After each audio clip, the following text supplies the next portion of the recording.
δώσατε σε κάποιον.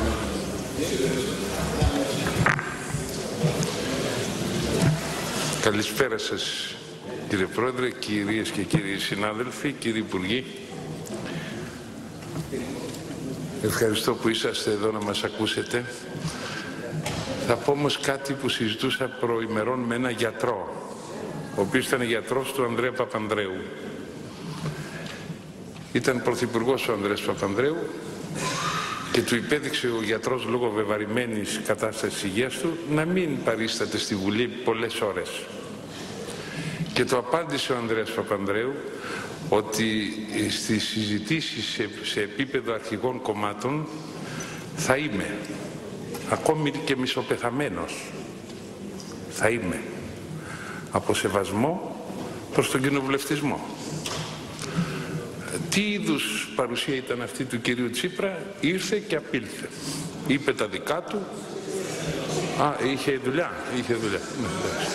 Είχε δουλειά, ναι, είχε δουλειά. Σοβαρά. Λοιπόν, εντάξει, άρα καλώς ο Πρωθυπουργός. Μα ξέρετε γιατί λείπω? Γιατί ξέρω ότι έρχεται μόνο, συγγνώμη, δίνει το παράδειγμα. Δίνει το παράδειγμα, δηλαδή να είμαστε εμείς και ο κύριος να είναι απόνοι. Δεν καταλαβαίνω. Μην κάνουμε διάλογο σας παρακαλώ, μην διακόπτετε τον ομιλητή. Εδώ η αίθουσα έχει γίνει, να μην πω τι έχει γίνει. Συζητώ με τους κυρίους, έχω τίποτε με τους κυρίους κύριε Πρόεδρε, εσείς που είστε κάτω. Μιλάω, έχω να πω και απαντάει ο κύριος εδώ με τα γυαλιά, ο άλλος ο κύριος. Έχετε δίκιο, έχω διάλογο με κανέναν. Έχετε δίκιο, δεν θα επανεληφθεί. Σας παρακαλώ επιτέλους. Εγώ ανέφερα του Ανδρέα Παπανδρέου το σεβασμό προς τον κοινοβουλευτισμό. Ότι είπε και μισοπεθαμένος θα είμαι, θα παρίσταμαι στις ομιλίες των αρχηγών των κομμάτων. Και αυτό καταγράφεται, να καταγραφεί. Ενώ ο κύριος Τσίπρας συστηματικά παρίσταται το πολύ του κυρίου αρχηγού της αξιωματικής αντιπολίτευσης και σηκώνεται και φεύγει. Αυτό μου λέει η εμπειρία των 4 μηνών που είμαι εδώ μέσα. Εκτός αν δεν καταλαβαίνω καλά. Έγιναν κάποιες συζητήσεις στην αίθουσα για το ότι οι αγρότες επιφυλάσσουν παγίδες εις κάποιους βουλευτές του ΣΥΡΙΖΑ. Γνωρίζετε τη θέση μου ότι είμαι και κατά του να κλείνουν τους δρόμους οι αγρότες. Συνέστησα, παρότι είμαι πεπισμένος για το δίκαιο των θέσεών τους, ότι δεν πρέπει να κλείνουν τους δρόμους, δεν πρέπει να κάνουν καταλήψεις κτηρίων. Εάν όμως γίνονται επιθέσεις κατά βουλευτών του ΣΥΡΙΖΑ, ξέρετε καλά ότι γίνονται λόγω αυτών που λέγατε παλαιότερα, που τους τάζατε λαγούς με πετραχίλια, και αυτών που πράτετε τώρα. Αυτή η τεράστια διαφορά μεταξύ αυτών που λέγατε και αυτών που πράτετε, αυτή κάνει τους αγρότες να εξεγείρονται. Εσείς τι θέλετε δηλαδή? Να έρχεστε για να παίρνετε την ψήφο υποσχόμενοι τα πάντα, να πράτετε εντελώς τα διαφορετικά και να σας επενούν και να σας λένε και μπράβο? Αυτό θέλετε? Ντροπή σας εάν θέλετε αυτό. Δεν είναι τόσο ανοήμων ο λαός όσο θα θέλατε. Λοιπόν, ερχόμεθα στην ουσία εδώ του ζητήματος. Κάλεσε ο Πρωθυπουργός τους αρχηγούς σε μία σύνοδο κορυφής για το προσφυγικό. Επέστρεψε ο Πρωθυπουργός απ' έξω και είπε ησυχάσαμε μέχρι τις 7 Μαρτίου. Δεν πέρασε ένα 24ωρο και συνεκλήθη μία σύνοδος χωρών, στην οποία μετήχαν και μέλη της Ευρωπαϊκής Ένωσης. Και απεδείχθη ότι ο κύριος Πρωθυπουργός, όταν μας διαβεβαίωνε ότι μέχρι 7 Μαρτίου θα είχαμε απόλυτη τάξη και θα τηρούνται τα πάντα που συνεφωνήθησαν, απεδείχθη τι? Ότι είναι στον αέρα τα πάντα. Αυτός ο Πρωθυπουργός μπορεί να μένει? Ένας Πρωθυπουργός που διαβεβαιώνει ότι πήγε στη Σύνοδο Κορυφής και έλαβε ρητές διαβεβαιώσεις ότι μέχρι τις 7 Μαρτίου Θα σεβαστούν όλα τα κράτη, δεν θα κλείσει κανένα κράτος σύνορα. Αυτός ο Πρωθυπουργός μπορεί να μένει κατά την άποψή σας. Κρατήστε το. Ένα άλλο ζήτημα, είπε και σε μένα ο κύριος Καμένος ότι η Τουρκία, σε ενημέρωσή μου, θα σεβαστεί την απόφαση της 11ης Φεβρουαρίου, την υπογραφή που έβαλε για τον ΝΑΤΟ. Και έρχεται η Τουρκία εχθές και λέει ότι τα Δωδεκάνησα είναι αποστρατιωτικοποιημένη ζώνη και ότι το Καστελόριζο δεν ανήκει στα Δωδεκάνησα κατά την Τουρκία. Άρα εκείνο το ραντεβού που έκανα με τον κύριο Καμένο, στο οποίο με διαβεβαίωνε ότι έχει λυθεί το θέμα, το πώς αναμειγνύεται το ΝΑΤΟ, τι ευθύνες έχει το ΝΑΤΟ, τι ευθύνες έχει της Τουρκίας στο ναυτικό, τι ευθύνες έχει το ελληνικό ναυτικό, και αυτό χαμένο. Έχουμε δηλαδή μια κυβέρνηση η οποία διαβεβαιώνει και πριν αλέκτορ λαλήσει διαψεύδεται. Σας αρέσει το θέαμα? Σας αρέσει? Και έρχεται τώρα ο Πρωθυπουργός, αυτός ο Πρωθυπουργός που δεν παρίσταται στις ομιλίες των αρχηγών των κομμάτων και καλεί σε σύνοδο στον Πρόεδρο της Δημοκρατίας για να συνενέσουμε, λέει, στο προσφυγικό. Γιατί μόνο στο προσφυγικό πρέπει να συνενέσουμε? Στην αξιολόγηση η οποία καθυστερεί δεν πρέπει να συνενέσουμε? Δεν κινδυνεύει πάλι η χώρα με Brexit? Κατά την άποψή σας η χώρα είναι τακτοποιημένη οικονομικά?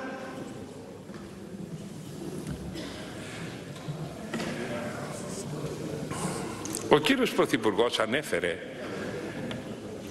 μία ομάδα ζητημάτων που ανέφερε στους αγρότες και τις θεωρεί παροχές αυτές μεγάλες για να κάνουν πίσω οι αγρότες. Και ανέφερε το ένα, ανέφερε το άλλο. Είπα και την προηγουμένη φορά, θα το επαναλάβω και τώρα. Οι αγρότες δεν ζητούν το 20 να τους το κάνεις 15. Οι αγρότες έχουν την αίσθηση ότι κινδυνεύει ο κλάδος τους, η ζωή τους, ότι χρειάζεται να συνομιλήσουν με τον Πρωθυπουργό και με τους αρχηγούς των κομμάτων, όχι με επίπεδο όμως το ασφαλιστικό, το οποίο θεωρούν προεξοφλημένο και αποτυχημένο, από μηδενική βάση. Είναι κακό αυτό. Δηλαδή το να θέλει ένας κλάδος, βλέποντας ότι χάνεται, να γίνει συζήτηση από μηδενική βάση, πού σας βρίσκει αντίθετους? Δεν ενδιαφέρεστε για τους αγρότες? Αισθάνονται ότι δεν είναι ζήτημα να μειώσουν το συντελεστή φορολόγησης. Κινδυνεύει ο κλάδος τους. Αυτό δεν σας αφορά? Χρειάστηκαν 40 μέρες για να τους δεχθεί ο Πρωθυπουργός. Ο Πάπας της Ρώμης είναι ο κύριος Τσίπρας. Ο Πάπας της Ρώμης και θέλει 40 μέρες. Είναι εξεγερμένη όλη η Ελλάδα. Και ο κύριος Τσίπρας δεν θέλει να δει τους αγρότες.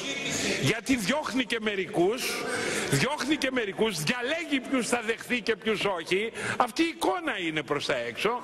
Και συνεχίζουν οι αγρότες τις καταλήψεις. Αυτό σας αρέσει? Και έρχεται η κυρία Πρόεδρος του Αριουπάγου και απειλεί ότι όσοι κλείνουν δρόμους θα υποστούν τις συνέπειες. Και έρχεται μετά ο Πρωθυπουργός και λέει εμείς θέλουμε με το καλό, με το διάλογο. Πώς είναι? Απ' τη μια απειλεί η δικαιοσύνη ότι θα υφίστανται κυρώσεις οι αγρότες και απ' την άλλη με το καλό. Τι είναι αυτό, καρότο και μαστίγιο? Τι νέες μέθοδοι είναι αυτή στο Κοινοβούλιο?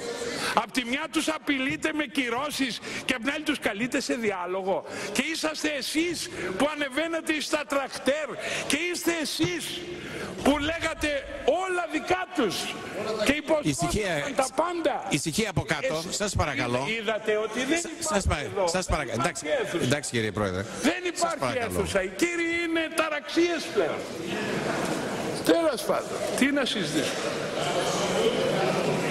Έχουν μια ομάδα βουλευτών του ΣΥΡΙΖΑ καταφέρει να με κάνετε τελείως εναντίον σας, γιατί εγώ τις συμπεριφορές αυτού του είδους δεν τις ανέχομαι. Θα είστε σιωπηλοί και θα ακούτε, όπως είμαστε και εμείς και σιωπηλοί και σας ακούμε. Έχετε ακούσει από τα έδρανά μας να φωνασκούμε όταν ομιλείτε? Έχετε ακούσει? Μάλλον δεν ξέρετε τι σας γίνεται. Δεν έχω τι άλλο. Δεν έχω τι άλλο. Λοιπόν, οι αγρότες θα κληθούν και να μιλήσουν με τους αρχηγούς των κομμάτων και με τον Πρωθυπουργό. Εκτός αν θέλετε να πέσετε και διαλέξετε αυτό τον αδιέξοδο τρόπο δήθεν συζήτησης. Εκτός αν δεν έχετε πρόθεση να κυβερνάτε και θέλετε, αναζητείτε μεθόδους να δραπετεύσετε. Μόνο αυτή την εξήγηση μπορώ να δώσω. Ισχυρίζεστε κύριοι ότι στο ασφαλιστικό έχετε καλά μέτρα. Καλά. Και μάλιστα είπε ο Πρωθυπουργός ότι πλήττονται οι πολύ μεγάλοι και ωφελούνται οι μικροί. Μόνο που δεν το καταλαβαίνουν οι μικροί. Και μόνο που δεν σας καταλαβαίνουν έχετε πάρει διαζύγιο με την κοινωνία. Και μόνο που δεν σας καταλαβαίνουν. Γιατί αν οι προτάσεις σας ωφελούν τους πολλούς σε ένα ποσοστό 95% και οι δρόμοι είναι κλειστοί, ή τρελός είναι ο κόσμος ή εσείς. Διαλέχτε. Εντάξει. Ξέρω ότι διαλέγετε τον κόσμο, γιατί τόσο τον σέβεστε. Αφού σας ψήφισε και ήρθατε εδώ, τώρα μπορείτε να φέρεστε όπως θέλετε. Ναι. Ζητούν όμως πίσω την ψήφο της. Η κοινωνία ζητεί την ψήφο της πίσω, κύριοι. Διότι κοροϊδέψατε την κοινωνία. Διότι αν της λέγατε όλα αυτά που κάνετε, ξέρετε πόσο θα παίρνατε.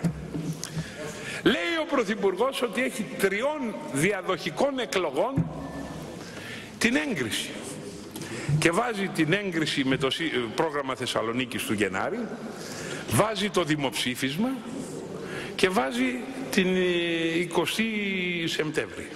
3 φορές. Λοιπόν, να πάρουμε την τρίτη φορά που είναι η πιο πρόσφατη. Πήρατε 35%. Ο Καμένος 38%. Έχετε φθορά έκτοτε ή μάλλον αύξηση έχετε. Ναι. Λοιπόν, άρα είστε ένα 20%. Έπρεπε να έχετε πιο μεγάλο σεβασμό. Και αν σας προτείνω οικουμενική, σας προτείνω για να λυτρωθείτε. Από ανησυχία για να στηρίξω εσάς, θα αστιεύεστε. Κύριε Παπαδόπουλε, σας παρακαλώ. Είδατε ότι ο κύριος είναι λίγο ζωηρός. Διάλογο μαζί μου. Αλλά δεν με ενοχλεί. Δεν με ενοχλείτε. Ως αγρότης είναι λίγο ζωηρός. Να στηρίξω μετά τα όσα πράτετε και να ήθελα, πώς να σας το πω, με τα πάθους να σας στηρίξω, εκδιώκετε. Εσείς είστε ανθρωποδιώκτες. Λοιπόν, τέλος πάντων. Λοιπόν, με το ποσοστό που έχετε σε κοινωνία, μιλάω στην ουσία εγώ, έτσι, γιατί μια περιστασιακή κοινοβουλευτική πλειοψηφία μπορεί να υπάρχει. Αλλά και αυτή κινδυνεύει. Μην είστε απόλυτα βέβαιοι ότι την έχετε. Λοιπόν, με το ποσοστό που έχετε, αυτά που κάνετε δείχνουν ασέβεια προς το λαό. Γιατί ο λαός είναι αντίθετος. Δεν μπορεί να τρελάθηκαν και οι δικηγόροι και οι συμβολιογράφοι και οι γιατροί και οι πάντες να είναι εναντίον σας. Γιατί αν ήταν τρελοί θα έπρεπε να ήταν εναντίον σας και όταν τους υποσχόσασταν. Τότε όμως ήταν υπέρ σας. Αυτό είναι, ο ελληνικός λαός έχει και με ένα άλλο κακό, να παρασύρεται, να του αρέσουν οι ευχάριστες κουβέντες. Λέτε επίσης ότι το οικονομικό θα έρθει αξιολόγηση και μετά θα πάμε μια χαρά, και μετά βγαίνει το ΔΝΤ ότι θέλει χωριστό μνημόνιο. Άλλο το μνημόνιο των Ευρωπαίων και άλλο το μνημόνιο του ΔΝΤ. Και εκείνος λέει συνήθως το μνημόνιο είναι χειρότερο, είναι επαχθέστερο. Ξέρετε τι σας γίνεται? Γιατί φοβάμαι ότι έχετε πρόβλημα. Έχετε πρόβλημα. Δεν έχετε επίγνωση του τι έρχεται. Λέτε επίσης ότι η οικουμενική την οποία προτείνω δείχνει, πώς να το πούμε, μίσος προς τον πολιτικό κόσμο, απέχθεια προς τον πολιτικό κόσμο. Μα ο πολιτικός κόσμος εδοκιμάστηκε επί 50 χρόνια και το μόνο που έκανε είναι ρουσφέτια. Το μόνο που έκανε ο πολιτικός κόσμος είναι να διορίζει και να δίνει θαλασσοδάνεια, να κάνει τέτοιες κινήσεις ο πολιτικός κόσμος. Τι φοβείστε λοιπόν, τι φοβούνται κάποιοι δημοσιογράφοι που τον λένε ότι είναι δοτός ο πρωθυπουργός άμα είναι τεχνοκράτης? Ενώ άμα είναι πολιτικός τι είναι? Άγιος? Όχι, εσύ δεν είσαι, όχι. Λοιπόν, Άγιος είναι ο Πρωθυπουργός όταν είναι πολιτικός. Σας λέμε λοιπόν ξεκάθαρα ότι αυτή η Βουλή, είτε το θέλετε είτε δεν το θέλετε, είτε το θέλετε είτε δεν το θέλετε, αυτή η Βουλή πολύ γρήγορα θα δώσει οικουμενική λύση. Και θα είστε εσείς που θα τη ζητάτε για να λυτρωθείτε από τα βάρη τα οποία ήδη έχετε και δεν τα σηκώνετε, δεν τα ξέρετε τα βάρη, αλλά υπάρχουν τα βάρη και θα σας καταπλακώσουν. Και εκείνο που παρακαλώ από τη θέση αυτή και την αξιωματική αντιπολίτευση, γιατί βιάστηκε ο κύριος Μητσοτάκης να πει ότι προτιμάει εκλογές παρά οικουμενική κυβέρνηση. Αυτό είναι βιασύνη. Γιατί? Αγαπάμε, δεν αγαπάμε τη χώρα? Εάν δηλαδή η χώρα για να έρθουν επενδύσεις χρειάζεται μια κυβέρνηση με 240 βουλευτές. Για να πετύχουμε την όποια χαλάρωση του προγράμματος με τους Ευρωπαίους χρειάζεται λοιπόν μια εικόνα πολιτικής σταθερότητας. Αν τα χρειάζεται αυτή τη στιγμή η Ελλάδα, ο κύριος Μητσοτάκης προτιμάει εκλογές. Και αν έρθει με εκλογές θα πάρει τέτοιο ποσοστό που θα έχει 160 κατά τη γνώμη του. Πάλι θα βρεθεί με 130-140, ακόμη και να βγει πρώτος. Άρα η ηθική αυτή τη στιγμή επιβάλλει να κοιτάξουμε τη χώρα και όχι να κοιτάξουμε το τομάρι μας έκαστος. Κάνω έκκληση και προς τη Νέα Δημοκρατία να μην βιάζεται να βγάζει αποφθέγματα περί του τι πρέπει να γίνει. Διότι πάνω απ' όλα είναι ο πόνος προς τη χώρα που πρέπει να μας ενδιαφέρει και όχι το σχέδιο για το κόμμα μας ή για τον εαυτό μας, οι προσωπικές στρατηγικές. Εδώ βλέπω ότι τις τελευταίες, σήμερα ειδικά, άρχισε να κουνάει χαρτιά, τους Μπόργιανς, πώς το λένε ο κύριος Πρωθυπουργός, και αντιστοίχως να μην αφήνουν εσάς να απαντάτε, που αυτό δεν είναι κόσμιο. Ήταν τόσο σοβαρό το έγγραφο που έπρεπε να απαντήσει, κατά τη γνώμη μου, η αξιωματική αντιπολίτευση. Θα άξιζε δηλαδή και από την κυρία Γεννηματά να πάρουν 10 λεπτά να απαντήσουν. Είναι θέση δική μου. Όταν επισύεις ένα σοβαρό έγγραφο κατά κάποιου κόμματος, πρέπει να του δίνεις και το δικαίωμα να απαντάει. Θα δώσουμε, κύριε Πρόεδρε. Απαντάει στην ώρα. Αλλά... Έχει σημασία και το πότε απαντάει. Βεβαίως. Γιατί όταν αφήνεις να ηρεμήσει. Αλλά όχι.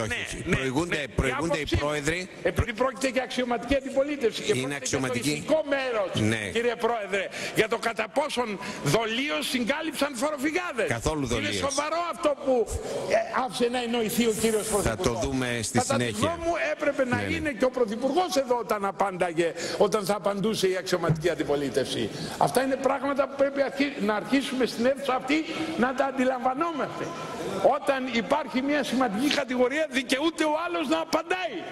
Δεν μπορεί να απαντάει μετά μία ώρα, κύριε Πρόεδρε. Είναι θέμα ευαισθησίας, όπως το αντιλαμβάνω. Μας ζητάτε την ψήφο επί διαφόρων νομοσχεδίων. Επειδή αισθανόμαστε ότι το καράβι βουλιάζει και να καθόμαστε ένα κατάρτι να το βερνικώνουμε, είναι βλακεία. Κάτι την άποψή μου. Δηλαδή αυτό μοιάζει με τον Τιτανικό, που επνίγεται ο Τιτανικός, είχε ήδη τρυπήσει και κάποιοι εχόρευαν, μη έχοντες επίγνωση. Λοιπόν, για να μην μοιάζετε με αυτούς, μη έχοντας επίγνωση του τι συμβαίνει, παρακαλώ θερμά να αρχίσει αυτή η Βουλή εν ονόματι της αξίωσης του ελληνικού λαού, γιατί βγήκε και μια δημοσκόπηση ότι τον Τσίπρα τον θέλει ένα 20%, ενώ την οικουμενική τη θέλει ένα 45%. Τα αγνοείτε όλα? Βγήκε μια... κάντε μια δημοσκόπηση. Ακούστε σας παρακαλώ. Αν αυτό που προτείνει ο ταπεινός αρχηγός ενός μικρού κόμματος της Ένωσης Κεντρών έχει αξία, κάντε μια δημοσκόπηση στέλνοντας παρατηρητές για να σεβαστείτε το αποτέλεσμα, και αν δείτε ότι το αποτέλεσμα υπέρ του να γίνει οικουμενική είναι πολύ μεγάλο, ενώ η εμπιστοσύνη προς τη σημερινή κυβέρνηση είναι πολύ μικρή, έχετε υποχρέωση να σεβαστείτε την κοινωνία. Διαφορετικά η κοινωνία θα πέσει κόπανος επί των κεφαλών σας. Μπορεί να γλιτώσετε από τους αγρότες, γιατί έχετε όλοι αστυνομικούς γορίλες και σας φυλάνε, αλλά από την κοινωνία δεν θα γλιτώσετε, κύριε Σπίτι. Δεν απειλήσα από την κοινωνία. Από την κοινωνία. Κύριε... Εσείς, άρα δεν γνωρίζετε ελληνικά. Κύριε Πρόεδρε. Συγγνώμη. Τι? Κύριε Πρόεδρε. Ποιο? Κύριε Πρόεδρε, όχι εδώ, θα μου δώσετε λίγα δευτερόλεπτα. Θα σας πω όμως κάτι, κύριε Πρόεδρε, θα σας δώσω... Εγώ μίλησα για τη... Αφήστε να ανακαλέσω επιπίου. Δεν έχω καμία υποχρέωση. Κύριε Πρόεδρε. Ακούστε κύριε Πρόεδρε, κάνουν εδώ δεν ξέρουν ελληνικά. Κύριε Πρόεδρε. Και να ξαναπάνε σχολείο. Εγώ μίλησα για την τιμωρία της κοινωνίας, όχι με ξυλοδαρμούς, μέσω εκλογών. Εγώ μίλησα για δημοκρατία. Κύριε... Εσείς ανεβαίνατε στα τρακτέρ, και σιγοντάρατε το κλείσιμο των δρόμων. Εσείς, κύριε Πρόεδρε, εσείς που δεν ξέρετε ούτε ελληνικά. Κύριε Πρόεδρε, με όλο το σεβασμό κύριε Πρόεδρε, η έκφραση ότι οι γορίλες της αστυνομίας φυλάνε τους βουλευτές του ΣΥΡΙΖΑ, κύριε Πρόεδρε με ακούτε? Κύριε Λεβέντη, κύριε Λεβέντη,